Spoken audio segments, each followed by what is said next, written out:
Hello everybody and welcome back to Writing the Rapids, the show where I, Joe Bielecki, talk to writers about writing. Very often those writers have been recommended to me by writers who have previously been on the show. In the case of this month's guest, Derek Fisher, he was recommended to me by Charlene Elsby. So if you like this episode, go listen to those I've done with her, and if you liked those that I've done with her, you will like this one. Derek Fisher is a writer from Toronto. He is the author of Nightlife from Posthuman magazine, came out in 2023. He's had work published in Maudlin House, X-Ray, Wigleaf, The Harvard Advocate, Fugitives and Futurists, Heavy Feather Review, Tragical, Atlas and Alice, and more. To see more of his writing, visit derekafisher.com. Before we get into the show proper, let's ask you for money. Patreon.com/noisemakerjoe. For $2 a month, you get these episodes about a day earlier than everybody else. You can throw a one-time donation to me over at paypal.me/noisemakerjoe. You can buy my book. It's called Tired. And if you don't want to spend any money, but you do want to help the show, you can do so by doing social media things about it positively, rating it 5 stars on Spotify and Apple Podcasts, places like that, listening to it all the way through.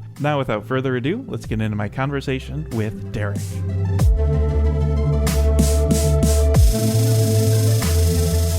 Let's start the conversation with Nightlife. Nightlife is an interesting book. The sentences are really interesting.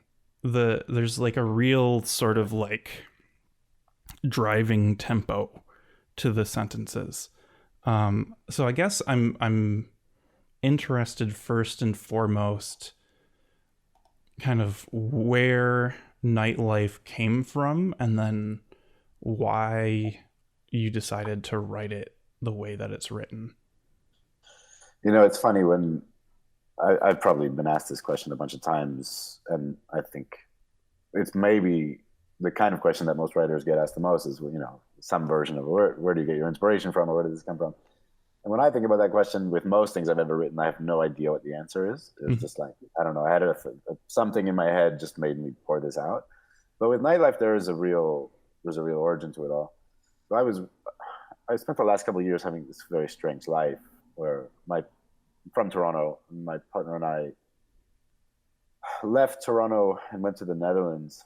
She was doing a design degree there, but I couldn't stay in the Netherlands because I didn't have European paperwork, so I had to do some back and forth.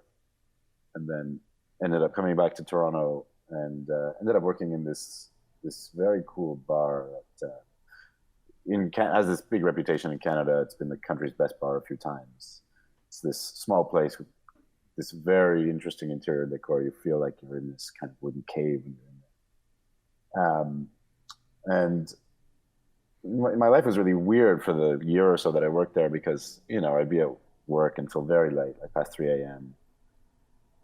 The room I was sleeping in was pitch black at night. And so I felt like this real creature of the night. You know, I felt like I was hardly seeing daylight because of the hours that I was working. And I started to have these thoughts about, you know, the place where I was working it's not exactly an expensive place or a place for rich people, but because it has this real cachet to it, you would get that kind of crowd sometimes. And something about all that just started making me thinking about, like, right, you think about something like, what would a bar at the end of the world look like, right? In this kind of apocalyptic setting, but where people were still indulging in whatever.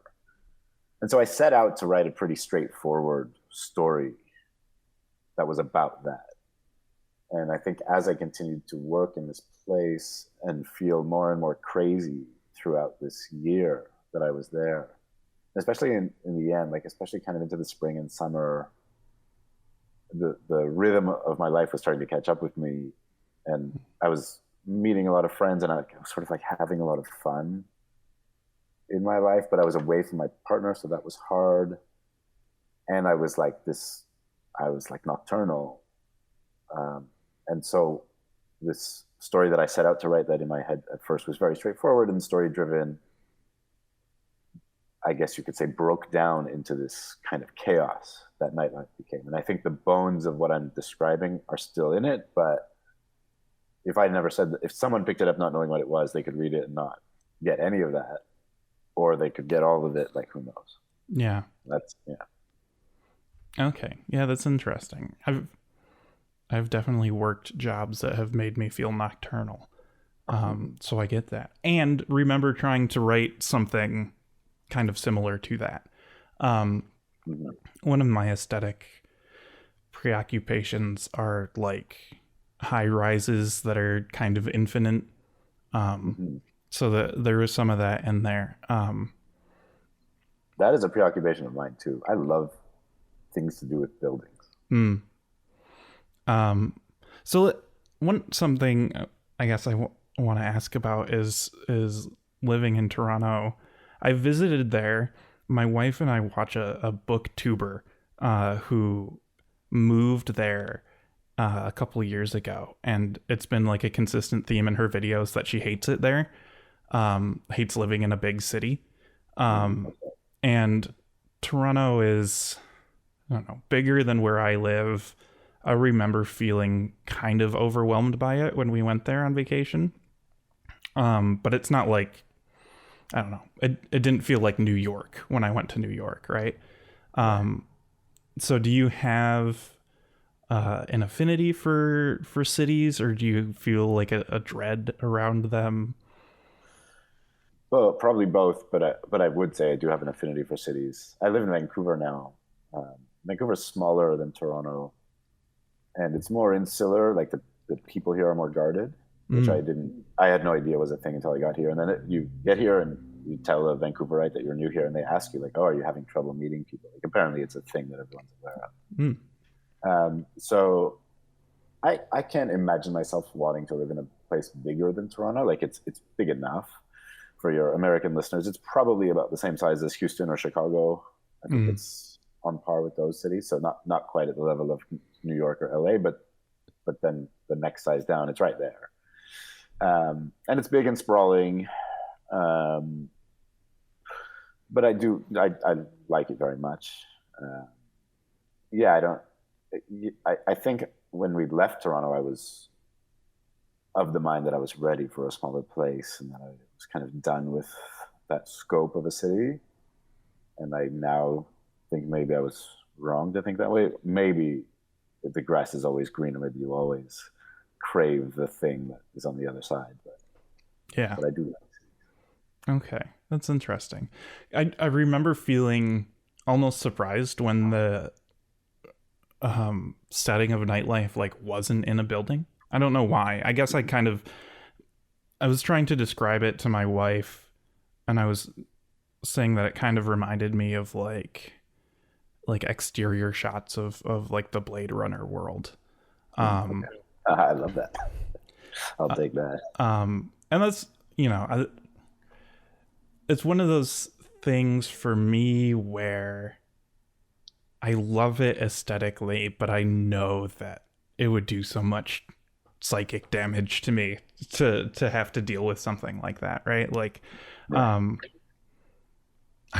visited Chicago recently, and I was just, it wasn't the first time I've been. I live close enough to Chicago that I've been there throughout my childhood and something, but like as an adult, kind of aware of navigating through it in a car, and it's like looking at the buildings and with things like rent prices in my mind and everything. Like the older I get and the more kind of context I have for what it means to live, the more nefarious cities feel. Certainly politically, but like not explicitly politically. Like it just feels like they encroach, right? Yeah. So, kind of the things about like the sentences and nightlife that I was thinking about were kind of like that, how there's short little paragraphs, like lines that don't end in punctuation, and short sentences, like one is syrupy cold vomit, or worlds come together and come apart. Like these kind of short driving progressive percussive sentences that like move you forward through the text felt very correct to me. Yeah, it's funny. I was definitely thinking about the city that this book takes place in as I was writing it, but I don't think I was necessarily thinking of like the words as architecture, but Mm. the way what you're describing sounds like that, and I kind of like the way that sounds. Um, yeah, I think like not so much about what I write is ever deliberate in terms of what I want to get a reader to feel. I kind of usually just write things and allow readers to just own whatever it is that they're looking at. But I think in this case, I did want this feeling of encroachment for sure. It's part of it, and I think in this, one of the things about nightlife is this very authoritarian, this almost like cartoonishly authoritarian government that will sort of like kill you if they feel like it. Mm-hmm. So like the encroachment of that, like the threat of real state violence, coupled with the kind of abandon that people live with. I was interested in what kind of feelings of compression that might draw out. If I was living in this place, would I feel the free openness that the hedonism of this people suggests might be the way of living, or would I feel this extreme containment and repression, or would it be both? And that this I guess there's an attempt there on my part to try to make a feeling of both. Mm. Well, yeah, I'm really interested in this idea of this, like the city, like feeling in the chaos of the city, and I think nightlife really takes place inside rooms and spaces. Like Yeah. Each little paragraph sort of feels contained. Mm-hmm. Sort of one of the things you're talking about, the sort of like hedonism at the end of the world, ties in very well with I Am Cometh in Container. This sort of like what would, like, I don't know,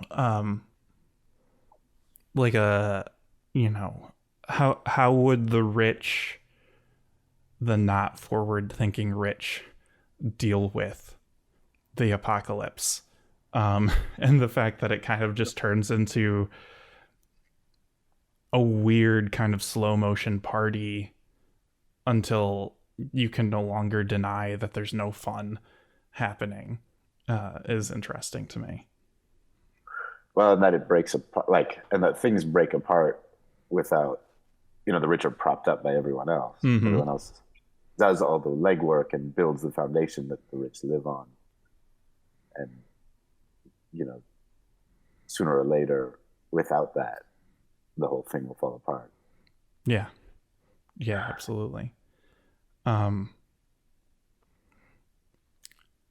One of the things I wanted to talk about before we get too far away from nightlife is the images kind of in the center of the book. So the book is what, it came out in 2023 or 2022? 2023. 2023. Okay. The conversation around AI images is I think tired maybe at this point. But I am interested at the addition of them in the book here. Yeah, so those images are like they are sort of AI generated, but that was all led by Kenji Siratori. So Kenji is Posthuman magazine.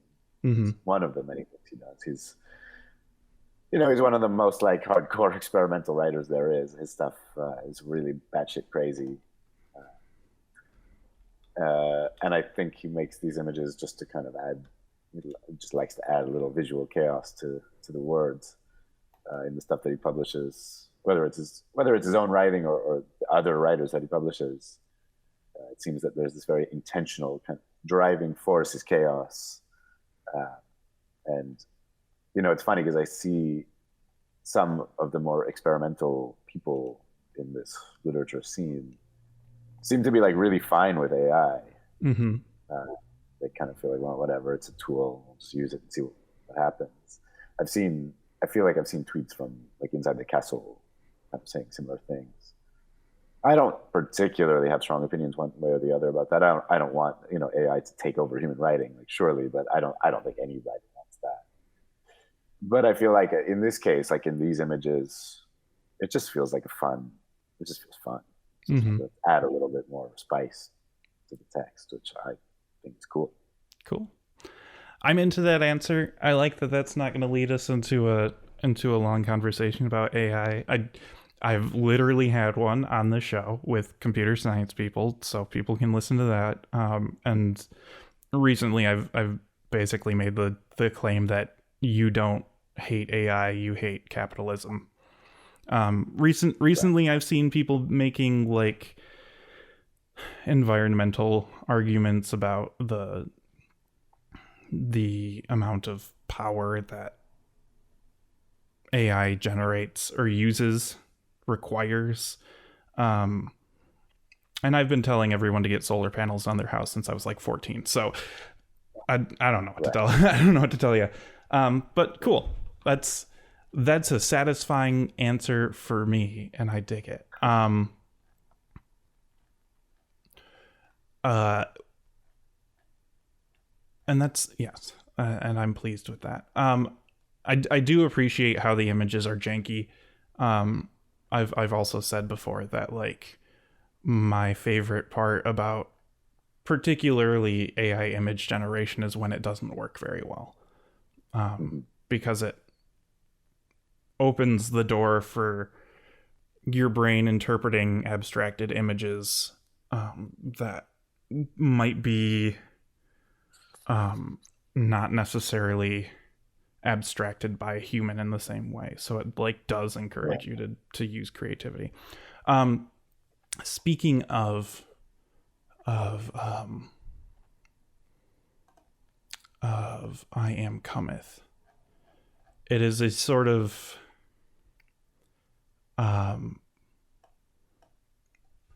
within the same world of I'll only be happy once everything is gone. That's right. Yeah. And I noticed that there were two others that were similar to that. Does anyone care how the vegetable oil feels and for whom I bare my teeth? I think, and I really appreciated that. I think that that's cool. I like it when not genre writers interconnect short stories. Yeah. Yeah. Yeah. I always find that stuff fun. But for me, a lot of this is, you know, my answers for a lot of things are going to come down to that. I just like having fun with shit. And, you know, sort of playing around and seeing if I can find the little fun connective points. I've always liked, as a reader, I've always really loved those little intertextual nods. I remember as a kid, well, not a kid, but as a younger person reading like all of Bret Easton Ellis's work, uh, and noticing that like, oh wait, the main character of Glamorama wasn't he? Didn't he get meant? He's in Rules of Attraction, and Patrick Bateman comes up in that book, and then you know like all of the names that flow through Ellis's work, you spot them in his other books. I remember just loving that, like, loving these little reminders of these fictional people that I had built relationships with, many of whom are, you know, monstrous. I like being reminded of monsters. And so I've always had an impulse to try to do that, but sometimes the door's just not open. Um, and so the examples that you're giving in Container are pretty minor, like especially the connection between does anyone care what the vegetable oil feels and for whom I bare my teeth. It's kind of a thematic thing. Like there's a reference in both stories to porcupines and to like writing about almost like method writing with like a pet porcupine. But there's no other formal connection between the characters in either story, so I guess you kind of wonder if people know each other, like what's happening. And I certainly don't have the answer. Good. I like that. I love that you brought up method writing. You know, eagle-eared listeners will know that I have concerns about certain types of method writing. Like, mostly I just want 20-year-old men to take care of themselves. Yeah. Um, but like the conversation around method acting has become, I guess it's kind of just died out a couple years ago, especially as Shia LaBeouf has sort of like really truly taken himself out of the conversation with his abuses. But you know, I do like the idea of method writing. I like the idea of doing things to yourself to affect your writing. You know, maybe not putting a porcupine in your house. Yeah, I agree. The idea is very attractive because I think the idea is very literary. Right? Like it just feels like there's a story there. Mm-hmm. Picture a writer who lives what they write about to like the absolute hilt. That sounds to me like a juicy story that I would want to read. But the actual thought that in order to write something, I have to stab myself, allow porcupine quills to like line my whole body and, you know, to literally bleed for the work. And, you know, it's like when you read books that are like books that are about hardcore addiction, and you kind of know like, the person who wrote this must be an addict or must, you know, experience the real violence of the book. Like that's a very shocking and kind of jarring thing to think about. But I also feel like, well, in this, like if you're raised in this kind of a post-structural or postmodern era where we are supposed to kind of sever any thoughts about the writer's intentions or who the writer was and just think of the text, then the whole method writing thing shouldn't matter, at least not from the perspective of a reader. So it's, to me, that one's tricky. But yeah, there's like, I almost romanticize the idea of some writer out there like living this way. And it's funny that you bring that up, since we were just talking about Kenji Siratori. Like, I think that there's some writers out there who they might write like fucked up or dark, violent stuff, and then you have this image of them in your head of like, oh, this is probably like a dark person, and then you read an interview or a podcast with them, and they just sound like very down to earth, and they're like, oh right, they're human. They're not some amalgamation of like dark evil thoughts. Like, this is a human person with a family. They can speak normally. I think of someone like Brian Evanson, it's like that, or like his work's like really imaginative and dark, and I've heard him on a couple of podcasts, and he just sounds like super professional and really nice. But then like Kenji kind of feels like the opposite. He has this interview in 3 a.m. magazine where he's being asked, you know, relatively straightforward questions, and his answers just sound just batshit. Like, it just sounds like he's living this persona to the hilt. And I really admire both positions. The writers who can totally just be like professional and nice, and you know, because they probably are professional and nice. And then those that choose to like dive headfirst into, I don't know if it's an identity or an affect, or maybe it just is how they like to talk, whatever. I like both. I admire both modes. Mm. Yeah. You know, I think that, I suppose I do too. I'm worried, and you know what? Like, it's not even like a moral thing. I guess it's like an imaginative or like empathy thing, where it's like, I can imagine being a person who is fairly normal, who writes weird fiction. And I can also imagine being a weird person who writes weird fiction, and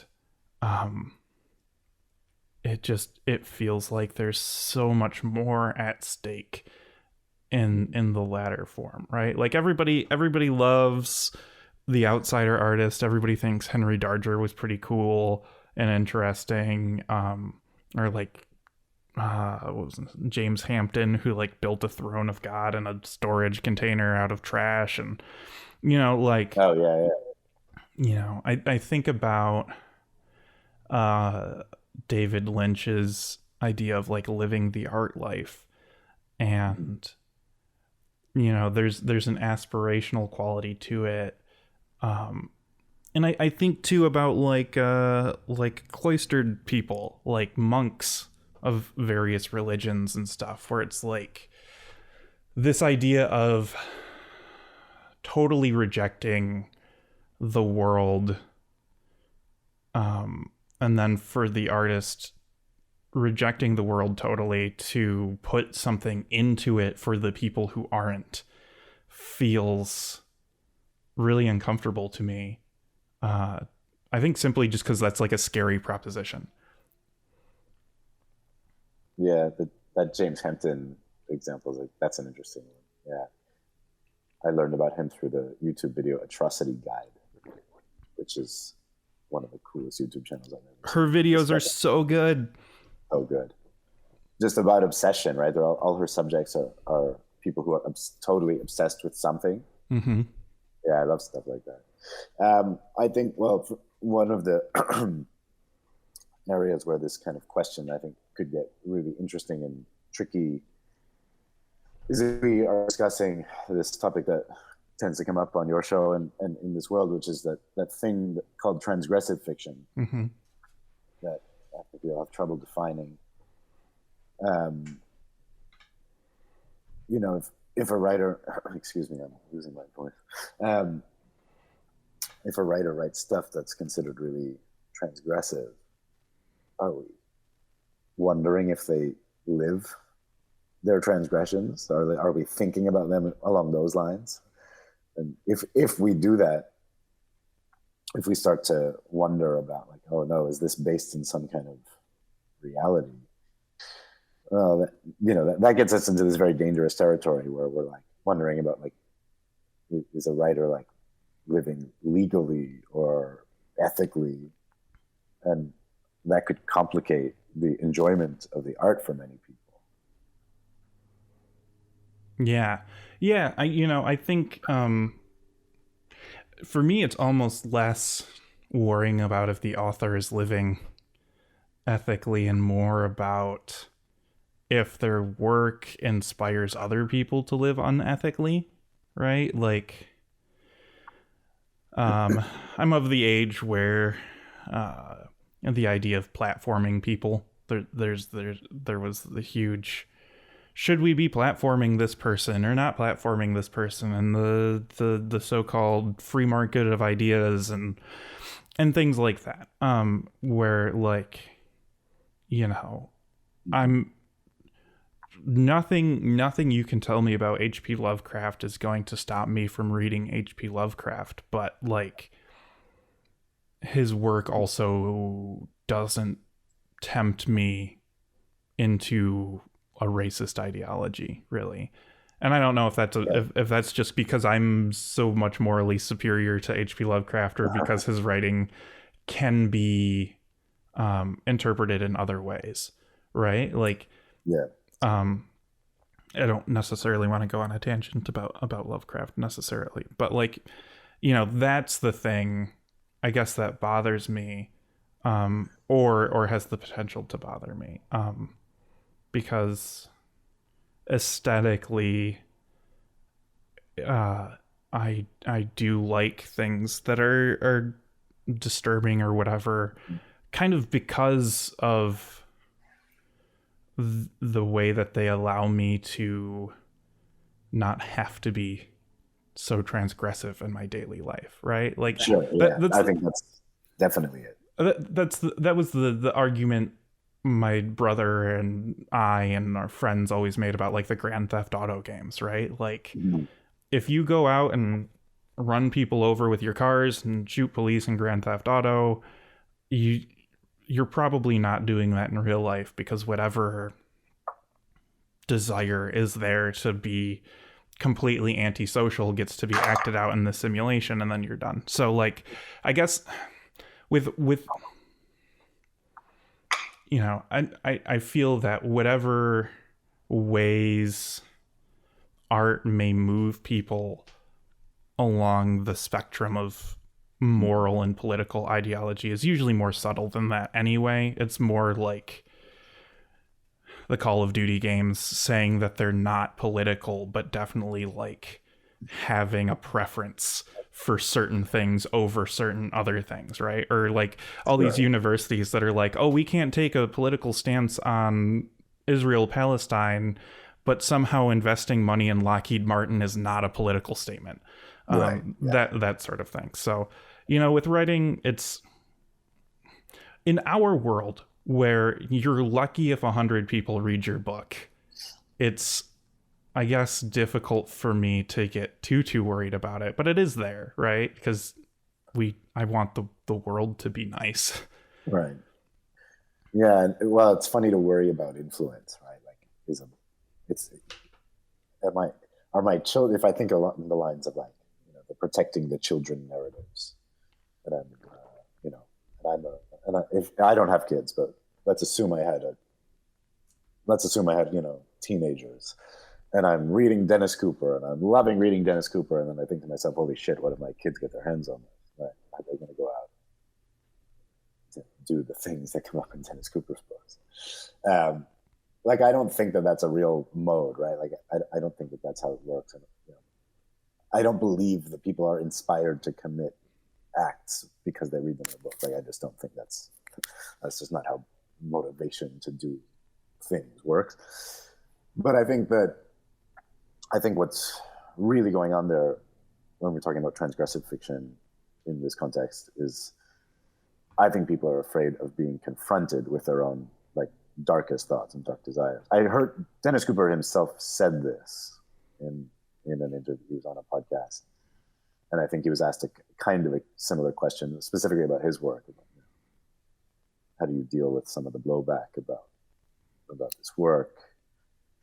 And he said something to the effect of, look, every human being on this planet has dark thoughts, really, really fucked up dark thoughts sometimes, no matter what. We all do. And we can either repress them, not acknowledge them at all, and see what happens there. Or one option, and I think probably as either an audience member or an artist, we can use art to confront those dark thoughts and probably challenge them, and maybe even, you know, cathartically have some kind of, you know, experience something through them that is probably good for us, right? It does something with those thoughts that's kind of productive to it. And frankly, like, I don't think it necessarily has to be that. I don't think you have to channel your dark thoughts into some, you know, you don't have to like make a flower grow out of a pot of dirt kind of thing. Mm. But I definitely agree that art is a great vessel to like deal with all of the dark things that we see in the world. And like, I think that's true of like whatever kind of dark random thoughts might pop into my head, but it's also true of like the atrocities in the world, right? We're constantly bombarded with this extreme violence in the real world, to the point where I think a lot of people are probably numb to it. I think there's probably a large chunk of the population out there that hear about something like the violence in Gaza and probably after a certain amount of time not really feel much for it because they've either seen too much of it, or because I think what's more troubling is that it's presented in such a way so as to actually not make you feel too bad for it, particularly if I'm thinking about like dead Palestinian children and a major American news cycle that like wants the public to not actually really feel that bad for dead Palestinian children. I think the news cycle runs in such a way that we're really meant to get numb to some of these images.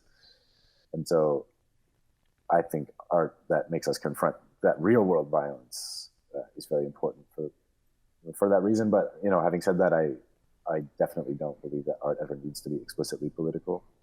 I don't think any work of art needs to have an overt political message of any kind. I'm kind of a purist when it comes to these things. Like, I think I cannot think of a single work of art that I think shouldn't exist, no matter how heinous the content.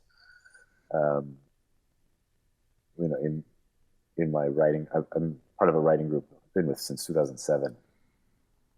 And I remember on day one, they said that rule number one is you can't ask a writer why they wrote the thing they wrote. You can critique it completely in every way. You can find every little thing wrong with it, but you can't ask them why they wrote it, because it's not, that information is not for us to know. An artist's intention or motivation behind their work, it belongs to them only. And so I think sometimes we think of, the more violent or ghastly works of art and wonder, like, why did you make this? Why does this exist? And sort of like, well, that question shouldn't matter. And I think alongside the fact that question shouldn't matter, I also feel is the belief that all works of art deserve to exist. And if some of it is like really vile and most people can't stomach it, that's fine. We'll deal with that. But I think it just pretty much no matter what it is, I think it should still exist. It's an interesting idea. I feel it physically affecting me. Like I feel myself getting excited by that prospect, and I certainly don't disagree. I don't think so. I don't think I disagree. I think I do agree.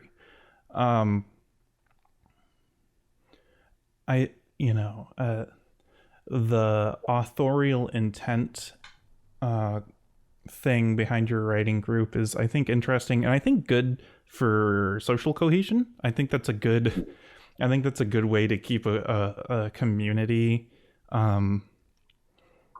safe and solid.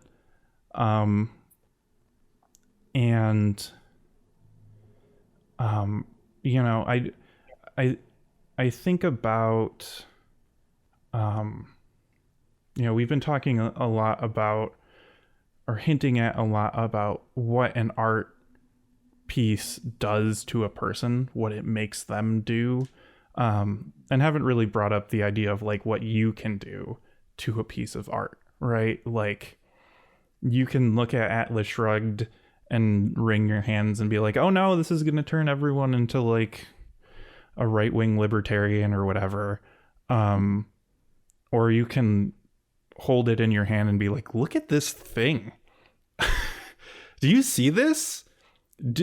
People think like this. Isn't that silly? Or right. Or whatever, right? You can look at the Turner Diaries and be like, this is why I'm worried about a certain group of people getting too much political power. Or you can hold up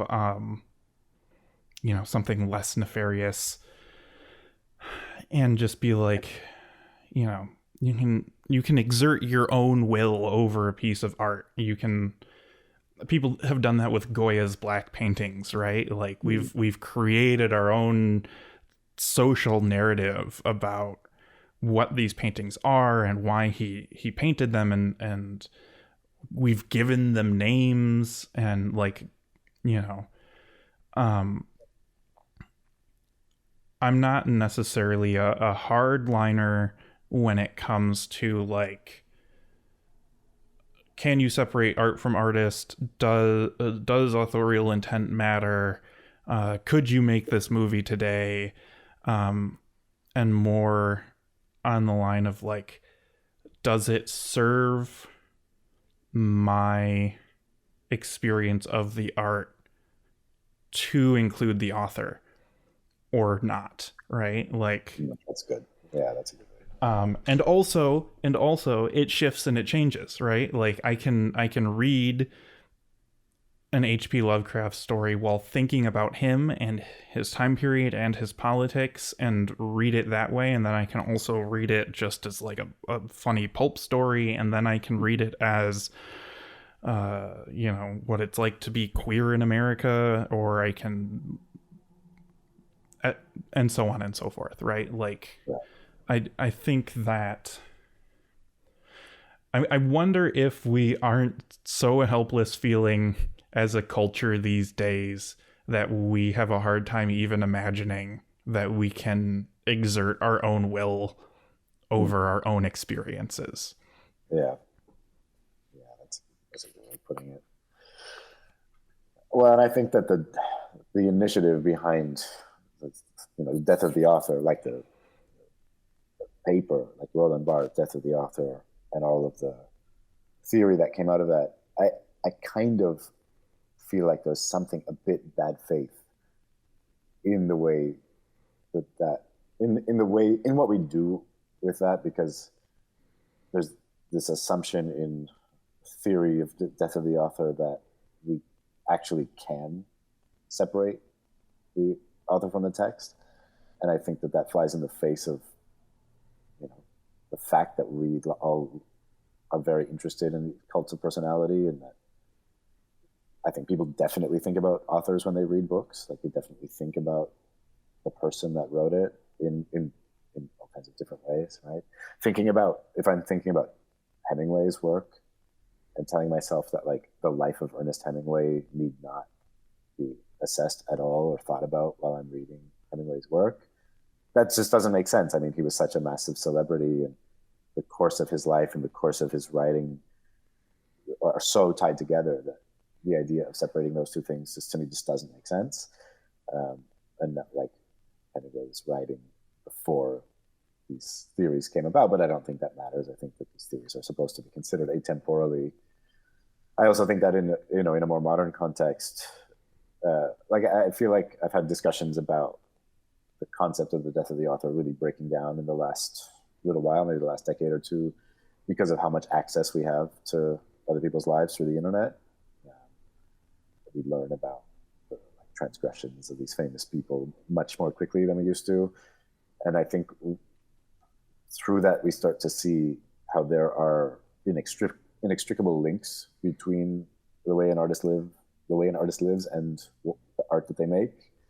I think of one of my favorite bands of the last few years is this post-punk band, Soft Kill. And they have a couple albums where it's like pretty well known that the narrative behind the album has very much to do with the problems of addiction that some of the band members have had.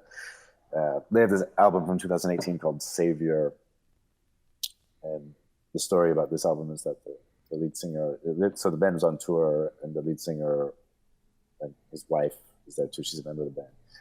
She's pregnant and then goes into labor while they're on tour, and it's a very problematic labor. There was, trauma involved, and the child ended up getting born with, I think, a collapsed lung. And so they had to go, on tour, going to the ICU, and I'm not sure if this baby's going to live. And so the singer, I think the story, I'm telling someone else's story here, but I'm doing my best to represent it well. I think he sort of found a guitar shop and bought a guitar and just started recording music because didn't know what else to do. And at the time was, and had been a heroin and a meth addict for most of his life. And I think was maybe just sober. And I still think, like, it wasn't, after this incident happened, still relapsed. But when you listen to that album, there's all these kind of references, and not just references, but there's all this feeling in the music that if you know about the addiction, if you know about the baby almost dying, you can't not think about that. It's infused into the music. You can feel it in every note. You can hear it in his voice. And I wouldn't know how to separate the artist from these extremely difficult things that they're writing about. I don't think that that's possible. I don't think that separation is available to us, nor do I think it should be available to us. It is very much part of the art itself. So I can think of all kinds of examples where the whole death of the author thing just really doesn't suit us as the readers or the work. Mm-hmm. Yeah. One of the other elements of death of the author, and that idea that has been criticized sort of in my social circles, is, of course, like, women and queer people and people of color. Like, there's, I'm not sure on the chronology, so I'm parroting something that somebody else said, but basically that, like, death of the author started coming about right around the time that a whole bunch of people that aren't white dudes started publishing books and making a lot of money on them. Yeah, right. And, like, I brought up Exquisite Corpse a couple times recently on the show, and, like, I think it really did affect my experience of the book, knowing that Poppy Zeeprite is a trans man before reading it, right? Okay. Like, that does sort of affect this book about AIDS and gay men and serial killers and stuff, kind of knowing that this is a gay man writing this and not some woman. Um, yeah. So it occurs to me kind of humorously, I suppose. Within Container, there are short stories that have music that lead to people dying, or Yes. getting injured. I forget exactly which story. Um, So the story Bird Eating Glass, the second story in the mm, collection, is the one about Mental, this yes, world famous noise musician. And at their shows, there's often death at their shows or violence, and the audience just, it is what it is. yeah. Um, that story had so much in it that I found fascinating. The idea of like an accidental, almost supernatural, world famous noise musician who's top of the pops and beating out Taylor Swift for record sales and stuff. And maybe Mantle's not supernatural, but like the way in which uh their rise to prominence feels like there was some sort of otherworldly force acting on it. And Definitely. and then like how gleefully people go to their shows, right? Like almost as if the idea of getting maimed there is a desirable part of the experience. Yes, yes. Well, and I can think of so many shows that I've been to. Well, when I was going to hardcore shows when I was younger, and so certain hardcore shows where you knew that like crews would show up, and you knew it would be like quite seriously violent. And I remember thinking like, being afraid to get close to the pit, but also having this desire to be in it, right? To feel the violence of it. And I think that's it's the desire thing. That's that the dark lure that we can't control. And I think that's part of what's going on in this story, Birdie and Glass. Mm. Um, the allure of pop music is not very difficult to figure out, right? It's catchy and other people like it, so I like it. But I think, again, like I don't really know where this story came out of.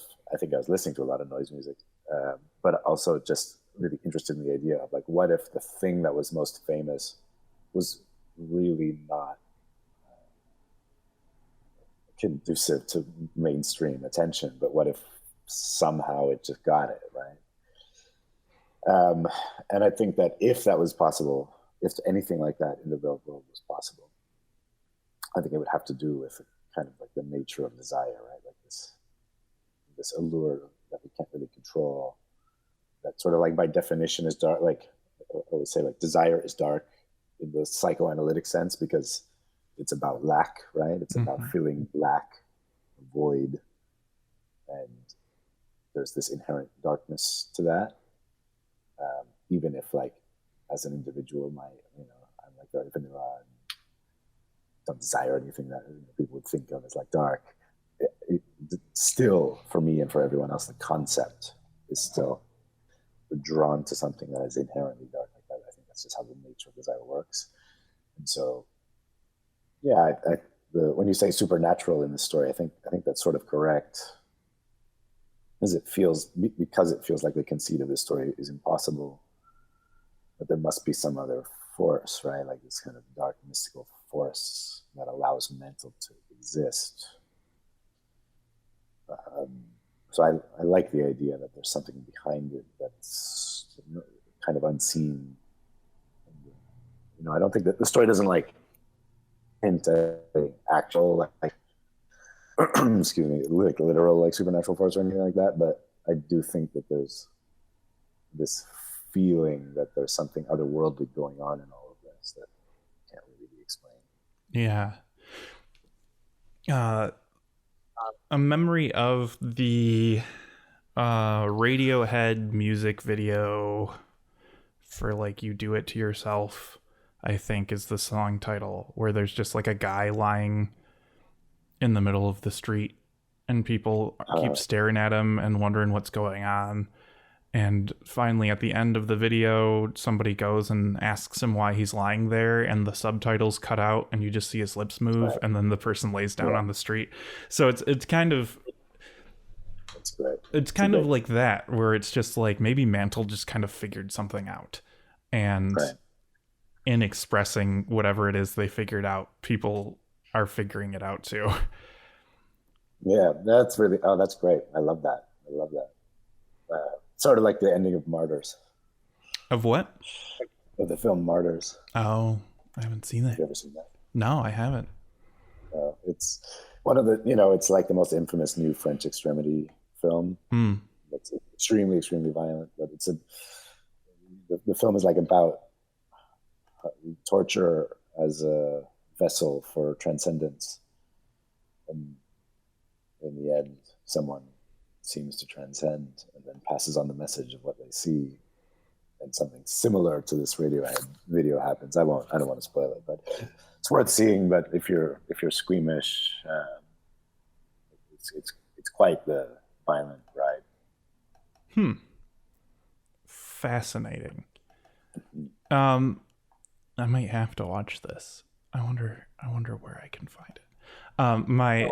It's funny, my wife and I are rewatching the Saw movies, and we both, for whatever reason, have a really good time with them. So I wonder if I can lead her deeper. And sure. Yeah, Martin. I think there was an American remake of Martyrs. Don't see that one. The film you should be seeing is French from 2008. Yeah. It's on Tubi. So there we go. It's kind of an infamous film. It's worth seeing. I saw the North American premiere at the Toronto International Film Festival. And that program, the Midnight Madness program, is like the section of the Toronto Film Festival that shows horror and either horror or like really wacky martial arts films or really violent, crazy stuff, or sometimes just goofy films. If there's a new Takashi Miike, it's like always in Midnight Madness. And I remember that year, like the year before, they had screened the film Inside, which is also a new French extremity horror film about a pregnant woman being stalked by another woman who wants a baby. It's like a real gore fest, very intense. Really kind of a wacky film, but it's a lot of fun. The theater where they screen these films has it's like 1,200 seats, big theater. It's like quite active. People are like hooting and hollering the whole time. It's a real experience to go to like a really intense film at Midnight Madness. And then the next year, 2008, Colin Geddes, who was the programmer at the time, he's a brilliant programmer, comes out and everyone's cheering. Everyone's so excited because they remembered last year Inside was just such a riot, such a gore fest.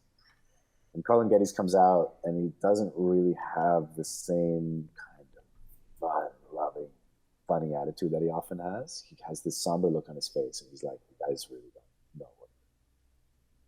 And the audience is kind of laughing. They're like, whatever. And about halfway into the film, you could hear a fucking pin drop. It was one of the most memorable movie theater experiences I've ever had. That's amazing. Yeah. That's amazing. I don't even have anything to say about that aside from now I want to go to the Toronto International Film Festival.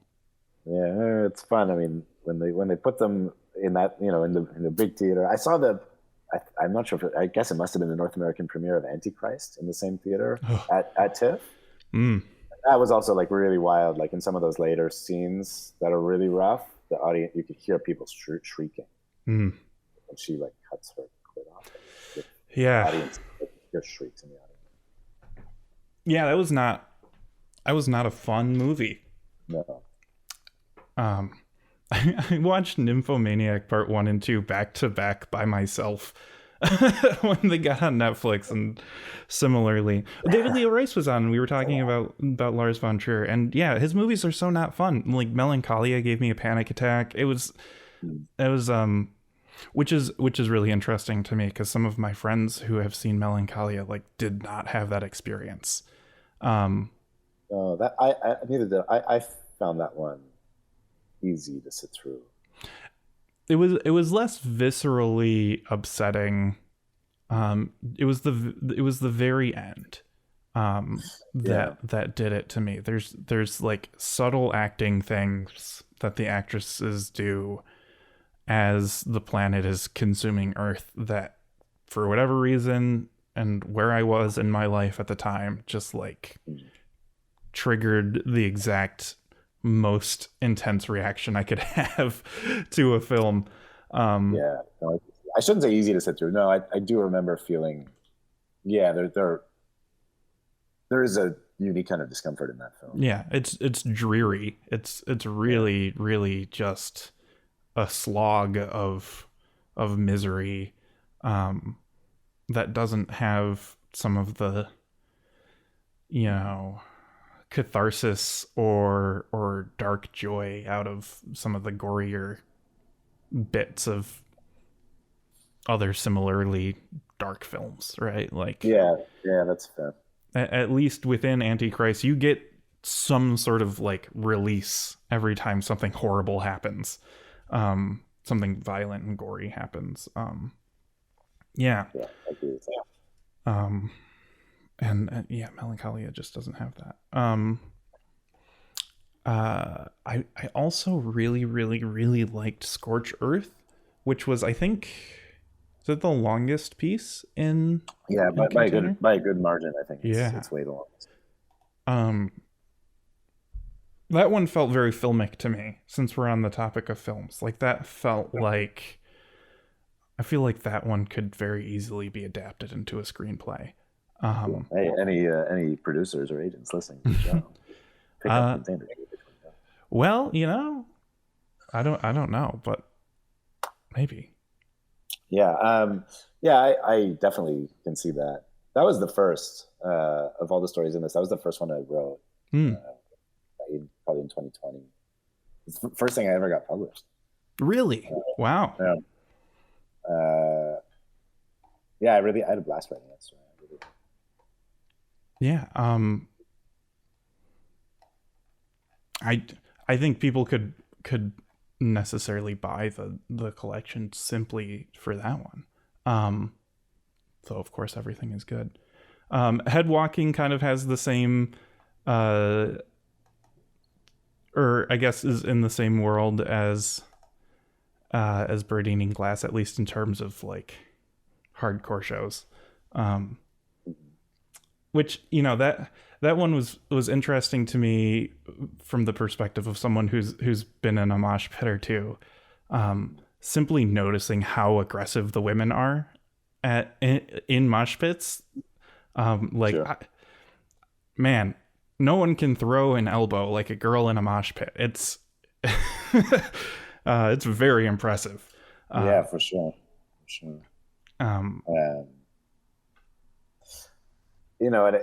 I think there's this trope in that scene. It's been a long time since I went to hardcore shows, but I remember always feeling like, a lot of the guys, it's a very, very male dominated scene. And a lot of the guys would kind of have this attitude of like, girls shouldn't be in the pit. And then a girl would go and assert herself. And the guys would all kind of like get the fuck out of the way. Not because they were necessarily afraid of getting hit, but because they probably were afraid to hit her, or they felt like it was like funny to see, like almost like a girl going into the pit presenting this like unique threat. People would kind of run from it. I remember I once I was at this show in some like community centers, like this big open space, like this big mosh pit, and one young woman was like moshing and like kind of accidentally like hit a guy, and the guy reacted badly and like threw her to the ground. Like sort of it's a bad mosh pit reaction ever, because if you're in a pit at a hardcore show, you will like consent to getting hit in the face. Like that's just how it works. Yeah. you cannot retaliate. When you see fights at hardcore shows, it's because someone doesn't fucking know where they are and they decide to involve themselves in something that they realize they do not want to be involved in, and then they lash out. So this happened, but it was this guy like got pissed at this girl because she hit him, and he like threw her down. He got jumped. He got beaten up badly, got taken outside. What he didn't know was that she was dating the singer of like one of the headlining bands of the show. And yeah, it was like a whole thing. And so it's funny, like, you know, we sort of joke about a girl in a mosh pit as like presenting a unique threat, but it's still ultimately it's like male violence, right? That comes out of it. Yeah, definitely. Well, because, you know, I think part of it too is maybe this is cynical, but like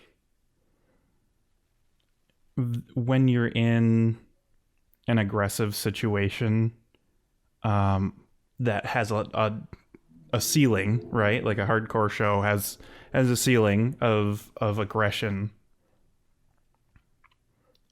Being given social permission to cross that boundary into the next one is maybe something some people are looking for. Okay. So it's like you almost wonder if some guys aren't waiting for an excuse to not just flail their arms around, but direct them. But I haven't probably been to nearly as many shows as you, and definitely not heavier shows. Back when I was in a metal band in high school, like was probably the heavier shows I've been to, but with like 24 people in a room, you know, not. Yeah. Those are some of the best though, those tiny little DIY ones. They can be if the music's good. Yeah. That's all I'll say about that.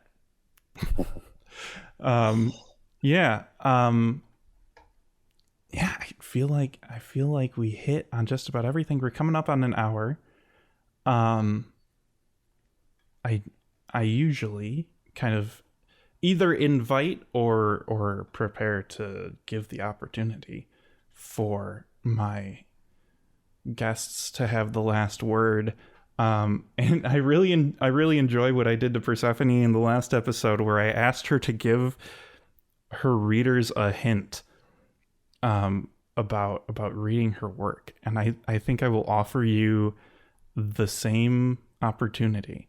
If someone's listening to this and never read your work before, or if they have read it, I invite you to give your readers and your potential readers a hint, whatever that means to you. Oh, okay. A hint. Yeah. A hint of what? Any kind of hint. Whatever that means to you. It's very ambiguous on purpose. Well, I think like most writers, I'm probably very sheepish to talk about my own work. But I will. The hint I will say is always use caution when dealing with this.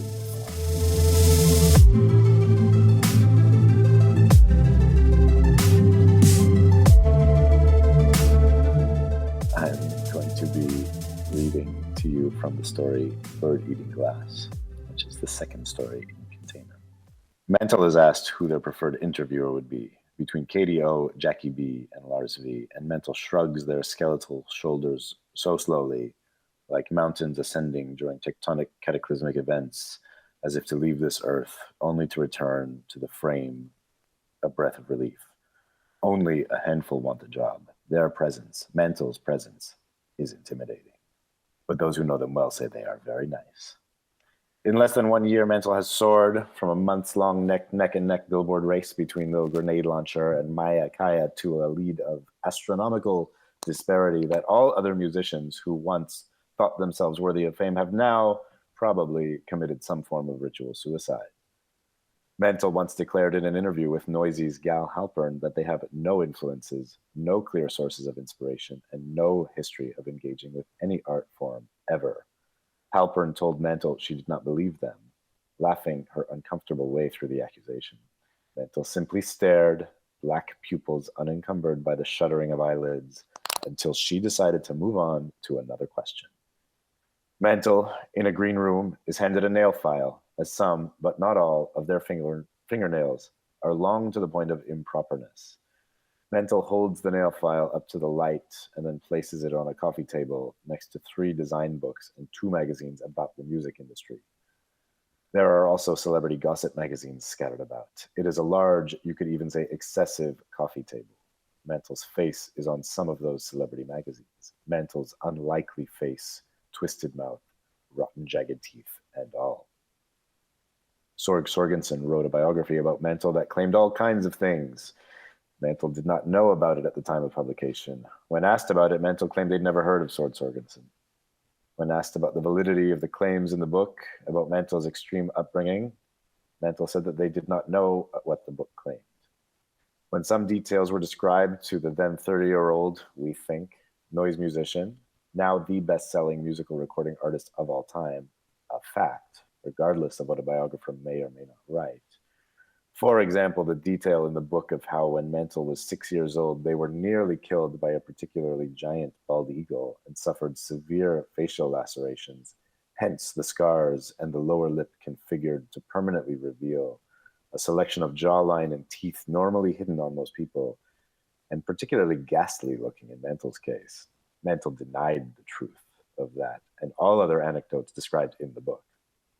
Mental was not in any way, at least visibly, bothered by these claims, but they were quick to deny any validity to them. Sorg Sorgensen has been labeled a fraud. Sorg Sorgensen was the 4th author to publish an unauthorized biography of Mental. Mental's lawyers encouraged them to sue. Mental did not sue or read any of these books. Jackie B is chosen to interview Mental for Scuzz magazine. Scuzz used to be considered niche. They are now staggeringly mainstream, but they have credibility because they interviewed Mental before the big days, among other things. Jackie B has never met Mental. She is a newbie at Scuzz, but well regarded as an interviewer, so she gets the gig. The interview is scheduled before Mental's show at the Chain Reaction in Anaheim, first day of the massive tour. Jackie B suggests to her editors that the interview should happen after the show. Her editors, namely Ronnie McGee, laugh off the suggestion. Oh, you just don't just interview Mental after one of his shows. Jackie makes a mental note of McGee's misgendering of the 6'6" amalgam of bone and grayish white leather skin that is Mental. And why not, she asks in a tone sharper than she would have liked if she had better control. His shows take a lot out of him.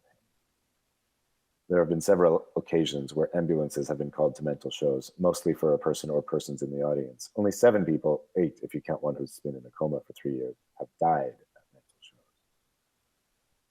Jackie B reads this information in the pamphlet that has been prepared for her by a Scuzz intern named Clay. Jackie B does not and could not know that Clay has Crohn's disease and wears a colostomy bag to work, as Clay had managed to keep this detail about herself secret from everyone other than her parents and her younger sister until recently, when she started to open up more about these things. She tells Jackie B this about herself, and Jackie B reads her pamphlet.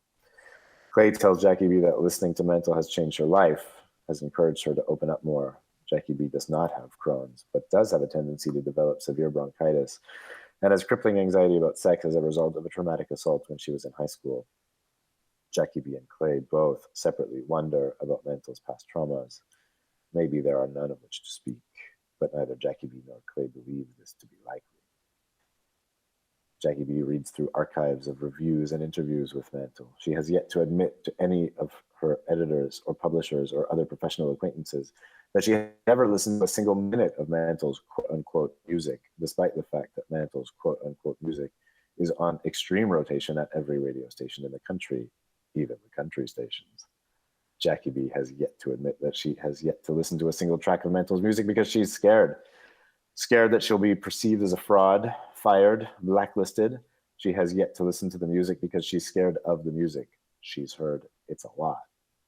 Mental is unlike other musicians of their status in that Mental only has one home. most musicians of mental status. There are none at the moment.